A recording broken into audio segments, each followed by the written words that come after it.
What's happening, Hardscapers? This is episode 284 of the How to Hardscape podcast, where we talk about how you can start and grow your hardscaping business.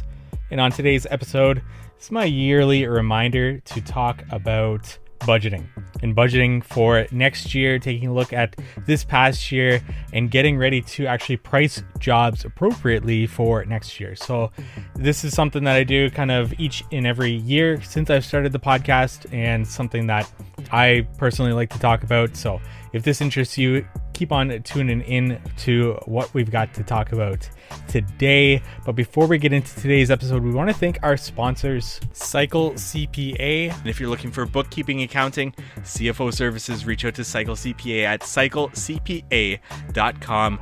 Let them know How to Hardscape sent you for money off their services there. Knowledge Tree Consulting. If you are looking for somebody to help you in your business, I would highly recommend Knowledge Tree Consulting.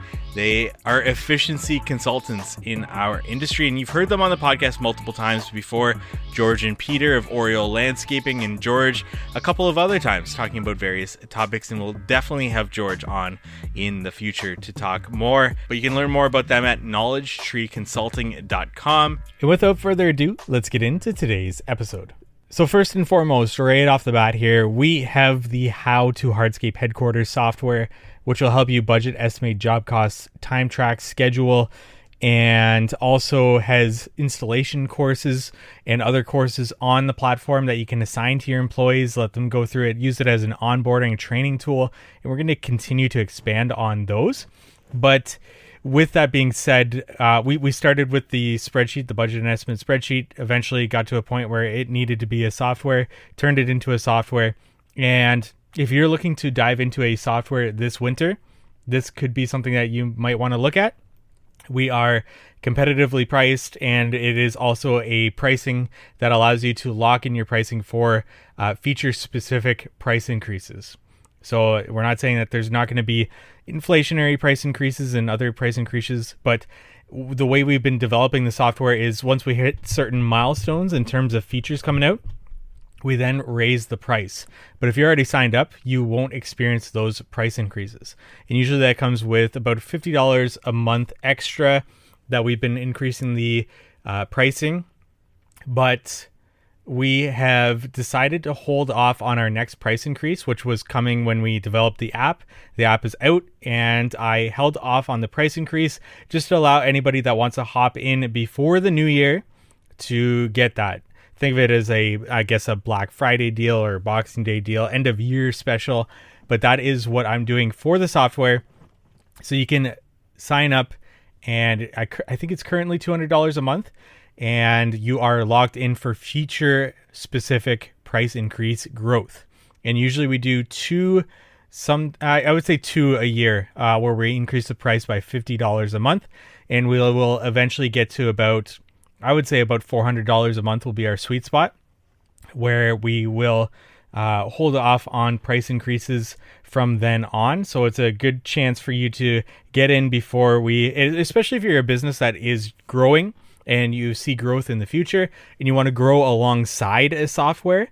We already have a lot of features available, and we have a lot of features that are we're going to be revisiting and making better, and also growing on top of and adding more features, obviously. One of the things that we want to continue to grow is also the courses to help you not only as a business owner, but also to assign to your employees to help them grow within your business as well, to give them a path forward. Some of the features that we've got working on for our next phase, which I would hope would take 3 months, would be to improve our scheduling and to make that almost like a standalone software in and of itself, as well as to include a point system within the software that allows you to assign points to different actions that your employees take. And you can customize this how you see fit. So for example, a certain amount of points when they remember to clock in at the beginning of the day and that they're actually on time, and remembering to clock out at the end of the day. Other points for completing courses and signing off on policies and interacting with the company. We have an announcement feature within the software that is like a Facebook feed. So any announcements that you make gets broadcast to everyone that has an account within your business, and they can comment, just showing that they actually saw the announcement, saw the post, And perhaps you can assign points to when they actually go ahead and interact with that or interact with others within your business. We also have other features like, so scheduling, we're going to revisit, and we're also going to incorporate Gantt scheduling, so a Gantt chart where you can actually schedule out your job. The way the software works is when you're quoting a project, you will actually get to assign different work areas and labor times to different steps within that work area. And then you'll be able to use that data to be able to schedule it on a Gantt chart to be able to keep track of where your employees are in that project very specifically, and add subcontractors to that, add different divisions to that, and to be able to also assign equipment to that specific crew within that scheduling system. Tasks, to-do lists. We are going to add a maintenance feature within the software for equipment. So when you add equipment into your budget, you can also create tickets for maintenance within the software for that. We're just trying to narrow down the amount of different tools you need, and you can all have it under one house with the software eventually, is what we're aiming at here. So those are the main features that we're going to be focusing on in this next phase coming up. But in our previous phase, we are rolling out a sales pipeline. So when somebody actually signs up, you add them into the CRM, they become a lead, and then you schedule a consultation, and they move over from a lead to a consult. And then when you send a proposal to the proposal line, and then finally when they're approved, they become an approved client. So in that sense, you can actually see how long in the pipeline it took them to go from lead to consult to proposal to approved. And that way you can see the average times and where you're getting held up in what sort of part of the sales process you're getting held up in and is taking you longer than normal to do. Goal of the software is that the proposal sending should be very seamless and flawless.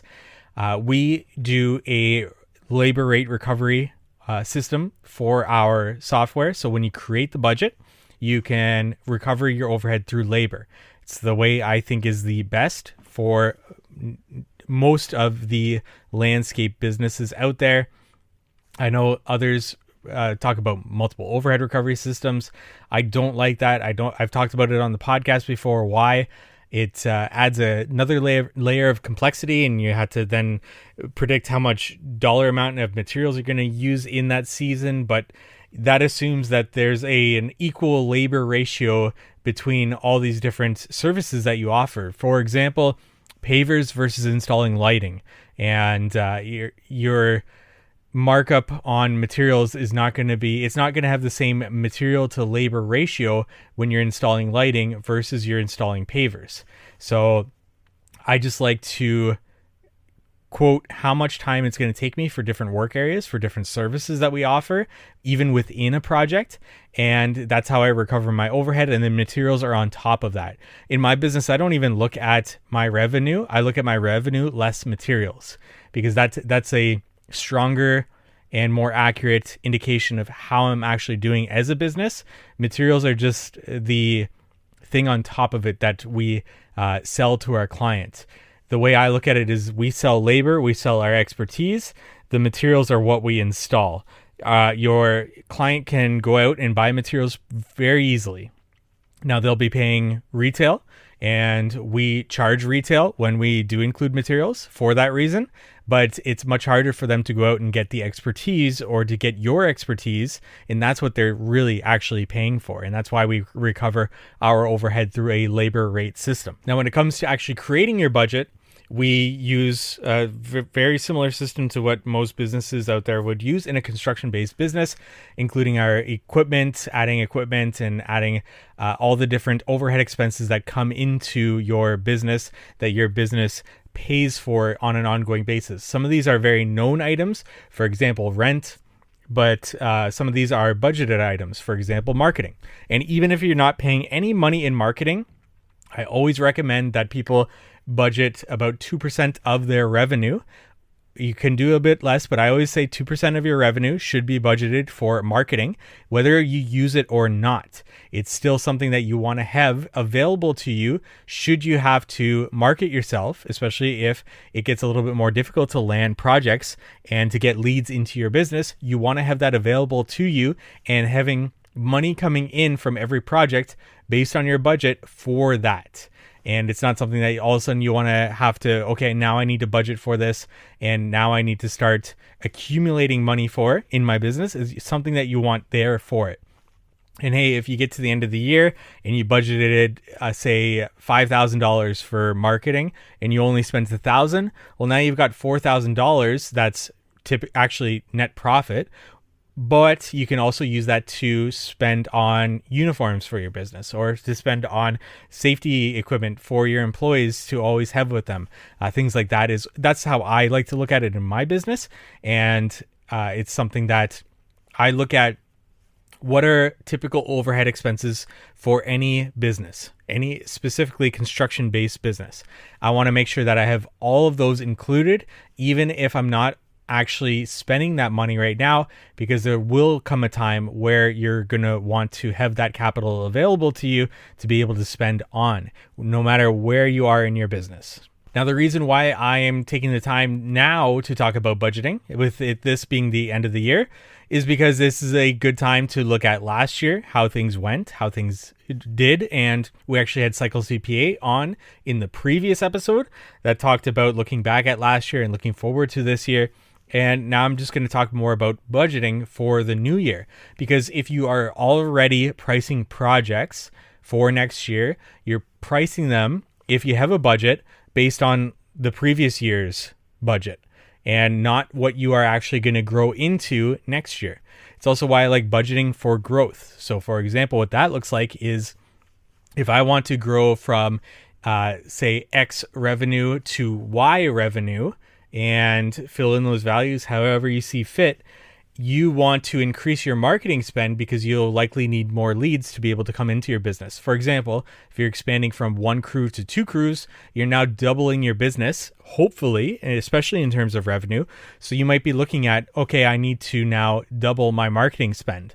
And if you are already pricing projects next year from your marketing spend from this year, even though you want to double, well, now you're looking at you've already priced projects, you've already sent proposals out that have this year's pricing, as opposed to your revamped pricing from your budget for next year.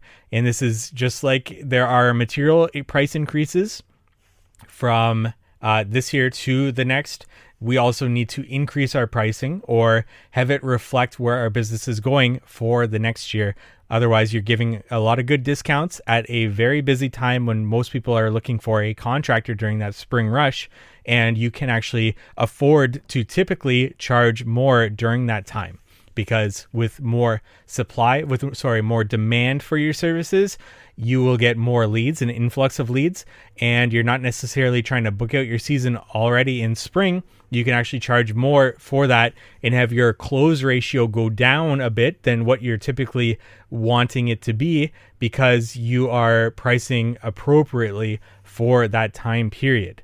So if, things are getting a little bit more tricky at the end of the year, say this time of year, and you're trying to book out 2-3 more weeks, this might be a time to look at your budget and see, or even look at how your year has gone and what your cash flow is at and where you are landing net profit wise, and say, you know what, we can price this a little bit lower just to make sure that we can get these projects, that we can land these projects to be able to book out the rest of our season.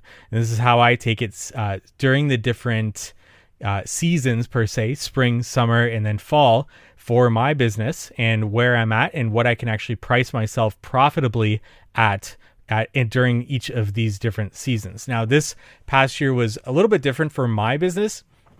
We saw spring being fairly slow in comparison to previous years, which was expected.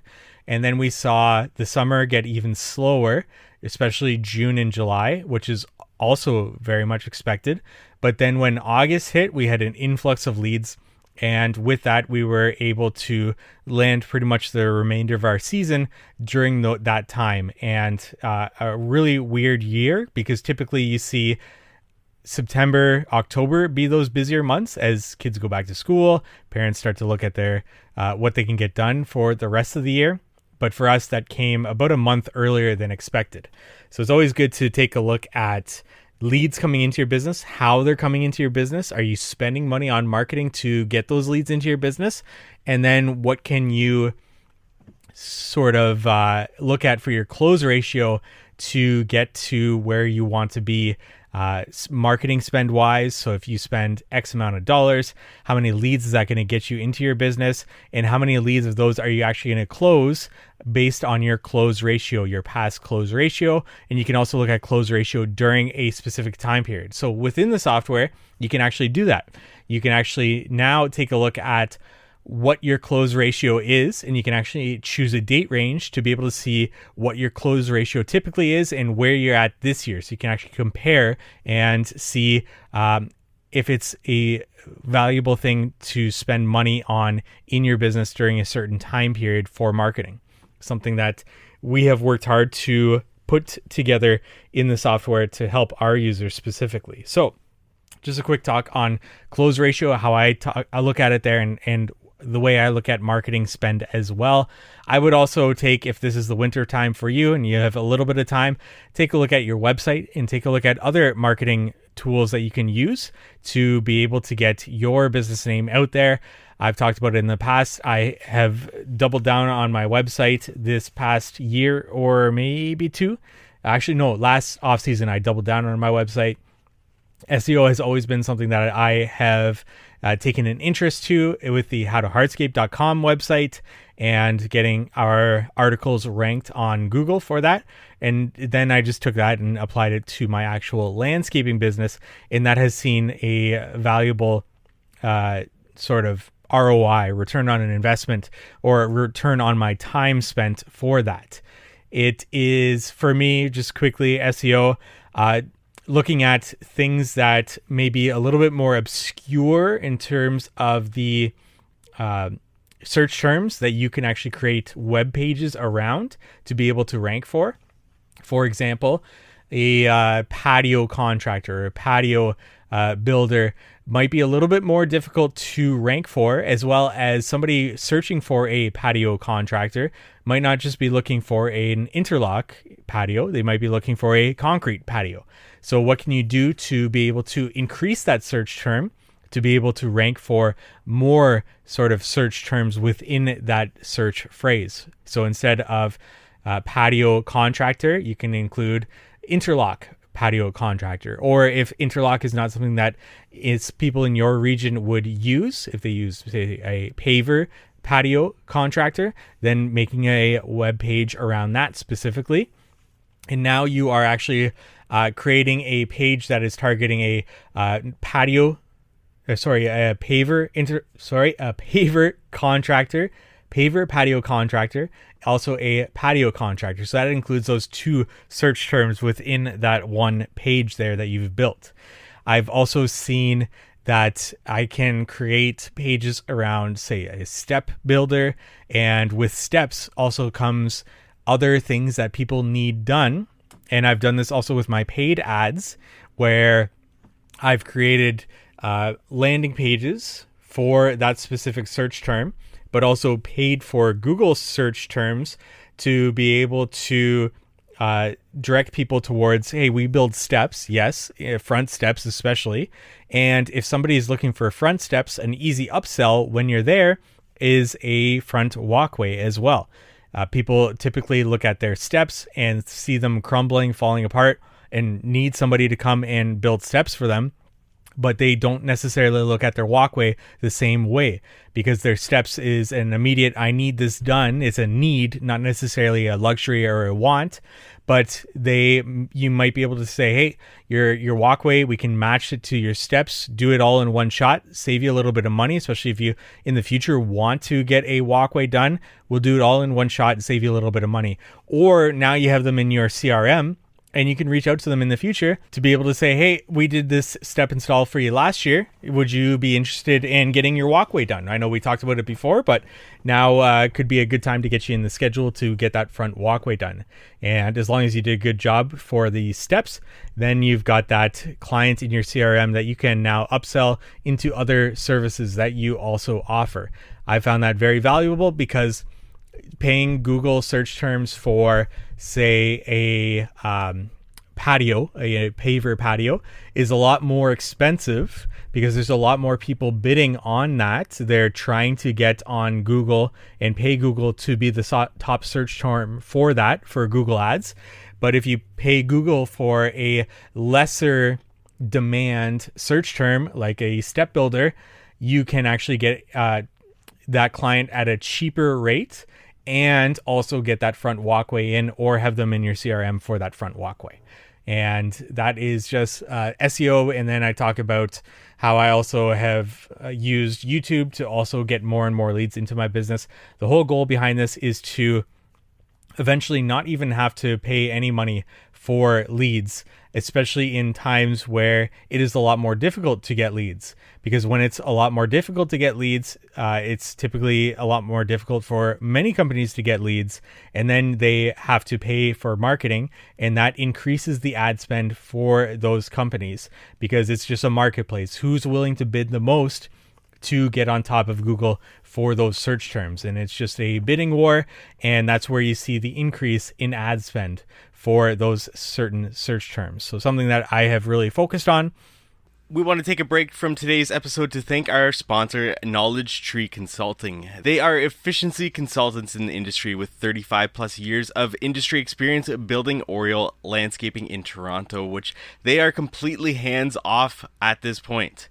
George and Peter have been on the podcast before, and George, on multiple occasions now, I've personally leaned on him to help with the How to Hardscape headquarters software and how we can maximize the efficiency of user experience. And I know the guys at DTE Landscaping, Chuck and Jeffrey, who we've also had on the show multiple times, have hired them on in the past.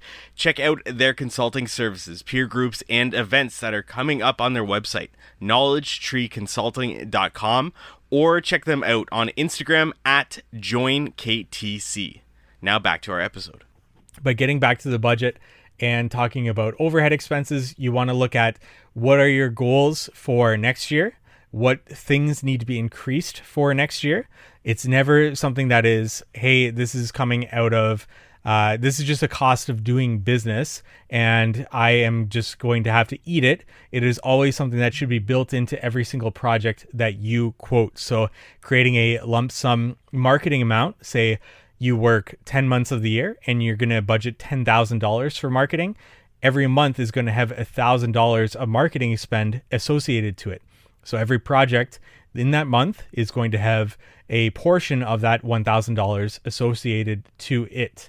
And that means if your project is going to take a month, well, there's $1,000 worth of marketing spend going into that project.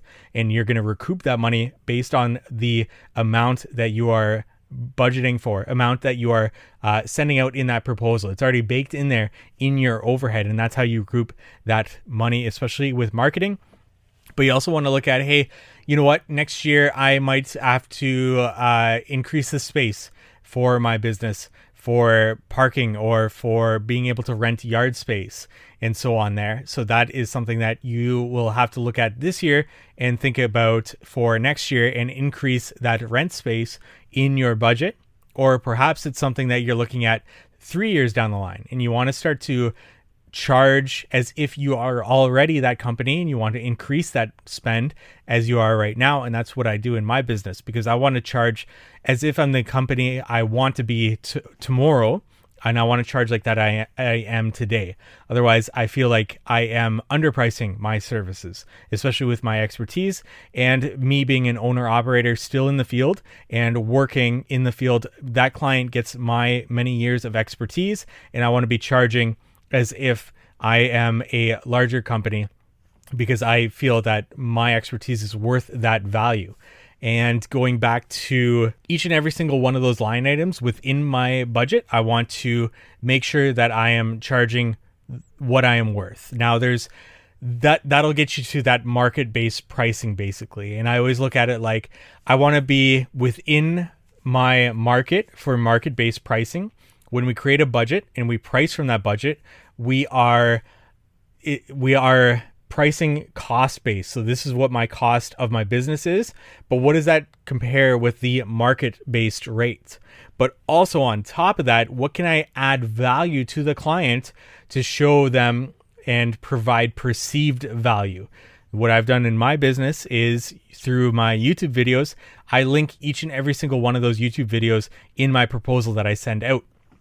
And that increases my perceived value, because somebody who is maybe bidding the same job as me and just sends a dollar amount, this is what the project's going to cost, yes or no, versus my proposal, which is going out with every single step of the process that we are going to do to build their patio. And each of those steps has a linked video with my face and showing them how we're going to do it and how we are going to stand behind our work.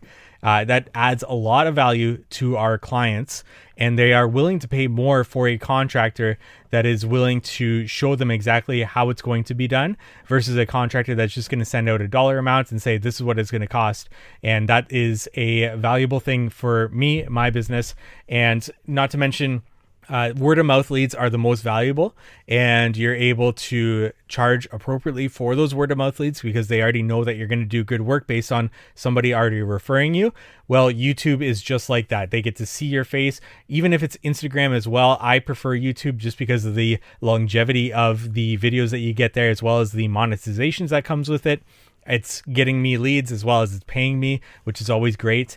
And being able to do that allows me to also allow my potential clients to know, like, and trust me a little bit more. And it's almost like a word of mouth lead that's coming in that, hey, this is the contractor that we want based on what we've seen him do in his videos, as well as the explanation of each step of the process. And it's a very valuable lead that way, a much better lead than just somebody, even with SEO of a website.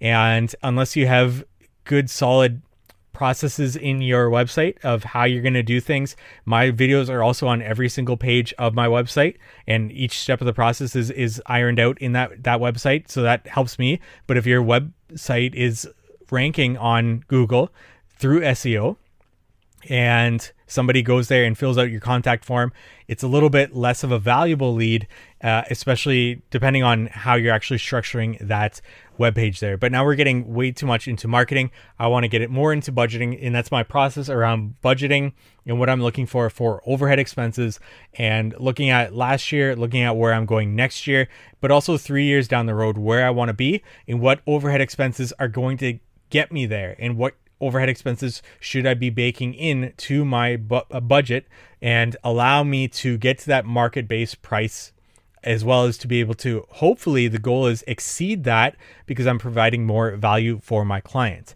Next thing we want to look at is equipment. What equipment do we need to add? If we're adding services, if we're adding certain, another crew, what's that going to look like for my business and for those equipment that we need to purchase and be able to add to the business, tools, and so on and so forth there. All of that should be baked into my budget. And now in adding those costs into my budget, it is not skyrocketing my pricing if I'm adding a second crew, because now that overhead and that equipment and all that is spread between two different crews.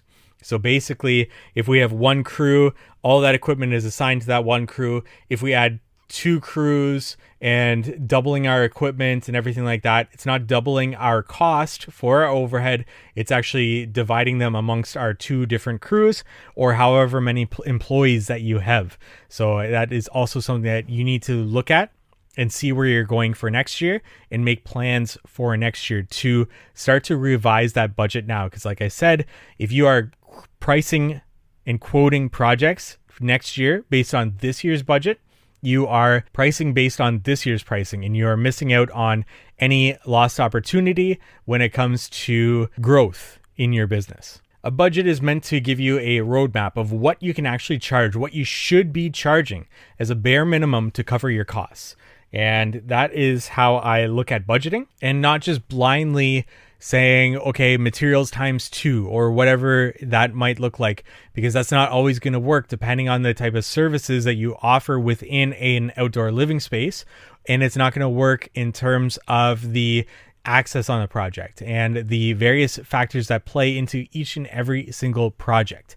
And having an ability to say, this project, based on all of the variables that we have available to us that we saw on the site, it's going to actually take us this amount of hours. And based on this amount of hours, we need to add this much overhead into our business. You don't even necessarily need a software to be able to do this. It just makes it a lot more useful and helpful. The easiest way to do this without a software would just be to add up all of your equipment costs, and looking at equipment as a truck. What would it cost me to have to replace that truck entirely if it was to go down tomorrow? And how many years of use would I get out of that truck? And what is the resale value of that truck at the end of its life? So if my truck cost me $100,000 and at the end of its life, I am going to get $10,000 back from it, I subtract those, that's going to give me $90,000. And if I'm going to get 9 years of use out of that truck, then each year should have $10,000 associated to it that I need to recover. And if I have 9 months of the year, that's $1,000 per month that I need to recover just for that truck. And you can look at that with each and every single piece of equipment in your business vehicle, and also then look at your tools and creating a lump sum amount that you're going to be spending on tools for the year. And each of the overhead line items like rent, marketing, cell phone bill, internet bill, and so on and so forth there. Fuel is a big one as well. And adding all of those overhead expenses up, your equipment up, that gives you a round number of, this is the amount of overhead for my season, for my year, that I need to recover. Now I look at my year and I say, okay, I've got this amount of hours. So I take my amount of weeks that I work in a season, I take my amount of days per week that I work, and my amount of hours per day that I work. And I multiply those together to give me the amount of hours that I work in a season. And these are productive hours, producing hours. This is not hours that I am spending cleaning the shop or anything like that. And now I can divide my overhead by those amount of hours, and that'll give me a number per hour that I need to recover just for my overhead.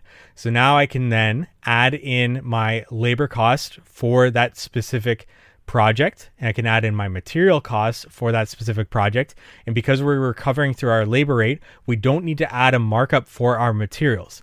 Now, caveat to that, I would say that I add a markup for my materials because I charge my client retail pricing for those materials.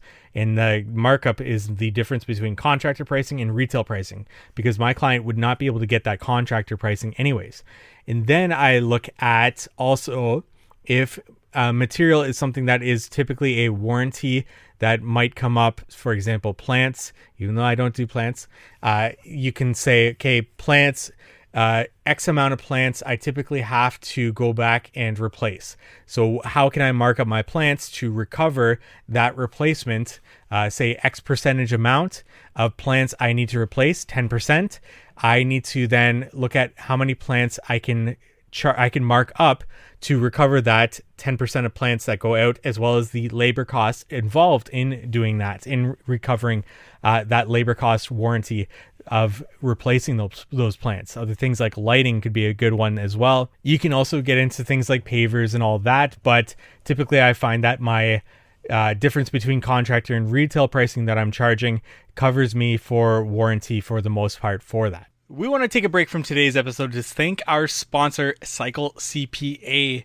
It's crucial to review your financial statements on a monthly basis so you can diagnose areas for improving your business's financial health early before they become significant issues. Too many contractors wait until the end of the year to review their financials as they file taxes, when it's often too late to take action to change the outcome. Cycle CPA not only handles bookkeeping and taxes, but they also ensure that you're armed with financial data on a monthly basis to make key business decisions. They offer benchmarking, cash flow forecasting, and assistance in developing targets for financial metrics. With their team of accountants specialized in the hardscape and landscape industry, they currently work with hundreds of companies in this field. Visit cyclecpa.com, and for $200 off, mention the How to Hardscape podcast. Now back to our episode. So in using this formula, you now have the cost-based pricing that you need to go off of to be able to recover your overhead on every single hour that you spend on a project, and to be able to recover that. Another thing could be an administration staff. If they are hourly or salary, making sure you know how much they're going to cost you for the year, and also baking that into your overhead. Even if you're not planning to get into a software, this is a really good way to be able to see where you are at per man hour, because now you can say, okay, if I pay my labor X amount of dollars, and also myself, if there's just two people on site, X amount of dollars, I can add those up, and I can add in my overhead per hour into that, and then I can divide it by 2, and now I know how much I'm charging per man hour or per person hour on that, or in my business. And then I can also compare that to where my market is and see where I am, maybe overpricing myself within my budget or underpricing myself, or where can I add perceived value in there to make it known to my client that we are the company that they want to go for, and why we are charging above market-based pricing. And if we're below market-based pricing, where can we add into our budget to be able to get us there to where we need to be within our market, and that X amount of dollars that we need to increase in our overhead expenses, where can that be allocated to? Is this something that we can add another truck into the fleet? Or is this something that, we can add into marketing spend or our website, and invest into our website in the future to be able to get us to where we want to be in the future? A website is an investment. It's going to take some time for you to get ranking on Google. So where can you allocate those dollars within your business for that? So this is just a great practice to get into each and every year. And whether or not you're getting into a software, to be able to do this and see where you are at. And then also add in your net profit on top of that, because that's not going to factor in your return on investment in your business, which is, for me, net profit. I look at it as a return on my sweat equity that I put into my business, a return on the risk that I take in my business, and also a return on the capital that I've deployed in my business for my vehicles, for my trucks, for my equipment, for my tools. And every dollar that I'm spending on overhead expenses, I want a return on investment, my net profit on top of that. So if I want a 20% net profit, that would be my return on investment of everything within my budget. That 20% is what I'm getting back as a business owner, especially in a project-based business, which doesn't have a high resale value or a high sell value at the end of my business's life, like a recurring or reoccurring business would have. This is where I need to be getting my return on investment in my business. This is where I need to be. And this is how I'm going to make my money, and not hope on the back end that I'm going to be able to sell this business for an unlikely value at the end of its life. So please, I do urge you to do this practice, see where you're at, compare it to the market, talk to other people in your market if you can. Also be able to plan for growth within your business. I can't say that enough. It's just a matter of taking a look at where you are, how you did last year, and look forward to the future and where your business growth is going to come from, what equipment you need to invest in, and how you can incorporate that into your budget. Especially doing this practice will allow you to see how much capital you have available to you to invest into equipment and to other assets within your business. Now, if software is something that interests you in your business, reach out to me at How to Hardscape on Instagram for the How to Hardscape headquarters software. We'll do a demo. I'll even help you set up your budget and actually help you figure out what you should be charging within your business for your costs. And I can also help you take a look at our software and see if it's something that it would be suitable for you and your business. It's definitely not going to be for everyone, and I don't want to sell it to people that it's not going to help or not going to be for. But if it is something that you think would be valuable for you, go to members.howtohardscape.com to learn more about it. Go to Instagram and send me a message at howtohardscape. I'd love to talk to you and see if we can get you set up for this new year and before our price increase sets in. We do have a now dedicated mobile web developer that is taking all of our features from our web-based app and moving it over into the mobile app and having a lot more features available in our mobile app as we go along. Like I said, we're going to continue to grow this thing and continue to get more and more features available in the web-based app, as well as moved over into the mobile app, and a lot of cool things down the pipeline. So if this interests you, send me a message, let me know. And I want to say thank you for tuning in to this. If you did find it valuable in any way, go to your budget, look at last year, see how you can improve on next year. Use this winter, if this is a winter for you that you don't do a lot of snow clearing, or if you have extra time, take that time and put it into your business, whether it's a website, whether it's learning about marketing, and what you can do for next year to start to get videos done and other types of content for your business, because that's always going to help your business. I even fall short on filming everything in my business, and I always look back at it and say, I should have just filmed it. Even if I wasn't going to use it, I should have just set up a time lapse and filmed it, because you never know what's going to come up and whatever is going to be helpful in your business while you're on site there. So I try my best, and I do fall short sometimes, but I try my best to always just have a camera running on time lapse, because I never know what's going to be useful in one of my future videos for this. But if anything interests you here, also within the software, we are working on a monthly meeting with our users. This wouldn't be for software based. This would be more so for networking and just talking things over with lots of different users within our industry to help one another. So just like a monthly meeting. And we're also working on a book club for authors that have been on the How to Hardscape podcast, having access to them. I really want to dive into certain books together as a community, and then having an author on in the community in our in a Zoom meeting sort of thing to be able to ask that author questions from you directly. I think that would be a very, very valuable thing.